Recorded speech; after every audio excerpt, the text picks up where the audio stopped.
Os outros documentários, eles são... O número 2 é muito didático. Ele mostra justamente a polarização, né, das diferentes frentes que estão compondo para a derrocada do projeto do socialismo pela via democrática, tanto pelo lado da esquerda como pelo lado da direita. Né? Os diferentes partidos que compõem a Unidade Popular, Partido Socialista, Partido Comunista, e os diferentes partidos menores e as frentes, né, como o MIR e outros movimentos revolucionários, eles começam a brigar entre si e não tem projeto fechado. Né? A direita, ela se organiza, se reúne e se sustenta, claro, com base no dinheiro americano. A originalidade do Chile, ela tem a ver com uma longa duração que é justamente, que está associada com a cultura política chilena.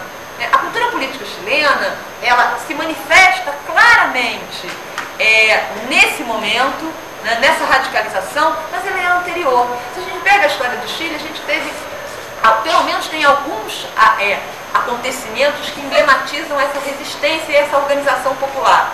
Né? O massacre de Santa Maria de Iquique, que aconteceu em 1917, em torno justamente de uma greve de mineiros, né? Se não me engano, do Salitre. Né? É interessante que o massacre de Santa Maria de Iquique, ele entra no imaginário dessa cultura política como forma de resistência. Então, em 99, eu tive a oportunidade de passar 2 meses dando aula no doutorado no Chile e fiz uma pesquisa e levantei todas as publicações de 1900 a 1960, mais ou menos, no Chile, e me impressionou o número de publicações ligadas ao movimento sindical, ao movimento trabalhador. Então você tem uma imprensa operária, você tem um conjunto de referências que valorizam a capacidade associativa do povo. E a experiência histórica que se condensa e que esse filme é um documento precioso, né, envolve justamente experiências de organização comunitária que não perderam, a meu juízo, a sua atualidade. Né? Tanto do ponto de vista, né, de uma refundação, né, da participação popular na cena pública, como formas de estratégia, né, de organização, né, dentro de projetos de construção de país, de comunidade, que são extremamente interessantes para a gente poder pensar.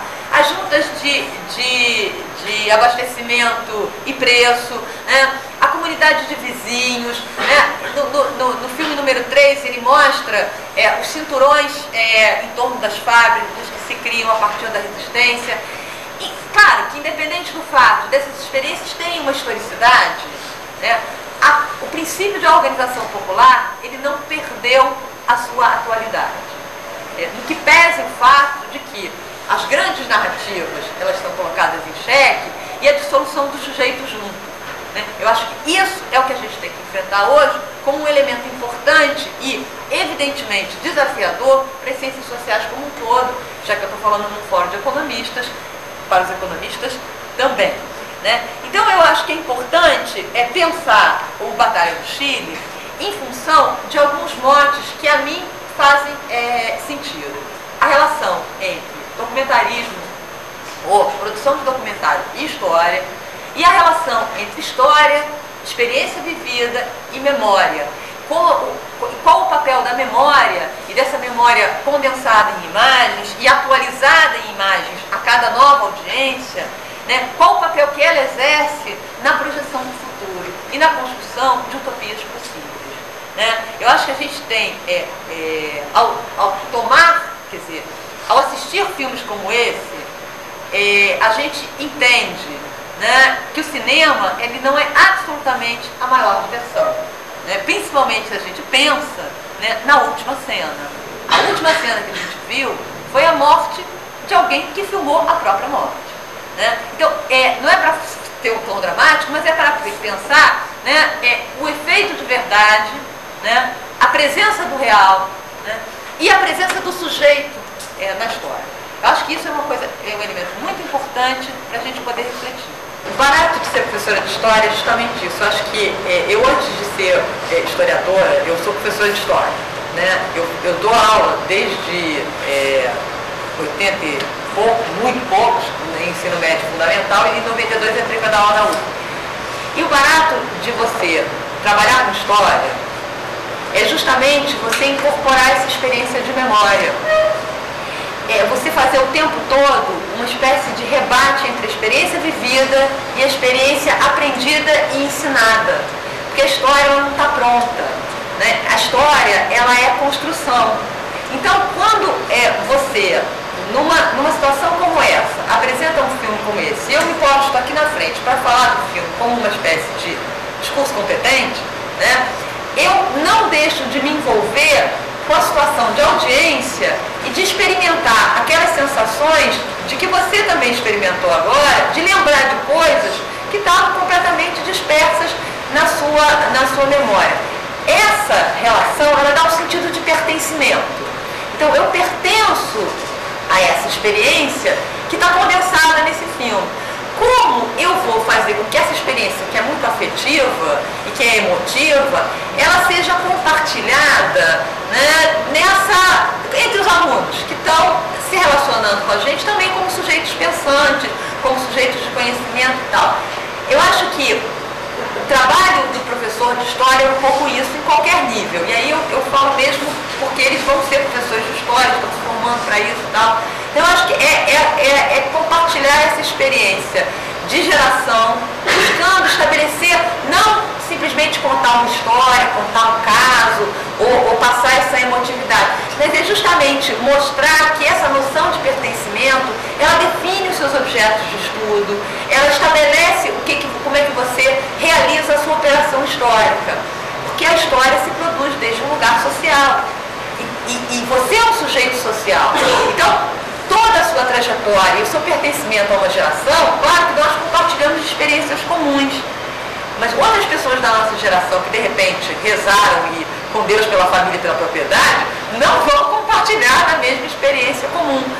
E ao estabelecer um princípio de trabalhar com a história a partir desse olhar, eu apresento uma subjetividade do conhecimento histórico que envolve a minha própria relação afetiva com essa memória.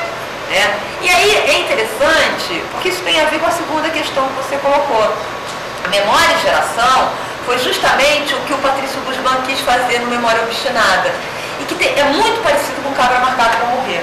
Até comentei com a Valéria no telefone quando a gente estava batendo papo, que eu gosto de passar, quando eu discuto memória e história, eu gosto de mostrar os dois filmes. Que o Cabra Marcado para Morrer, aquela tradicional história do Eduardo Coutinho, que recupera, né, a trajetória da Elizabeth, que foi a mulher do líder camponês que foi morto durante um momento em que estavam fazendo um filme sobre as ligas camponesas, ligadas aos CPCs de cultura e tal. Então, o Eduardo Coutinho, depois da ditadura, 20 e tantos anos depois, ele recupera a trajetória da Elizabeth para recuperar a experiência histórica vivida,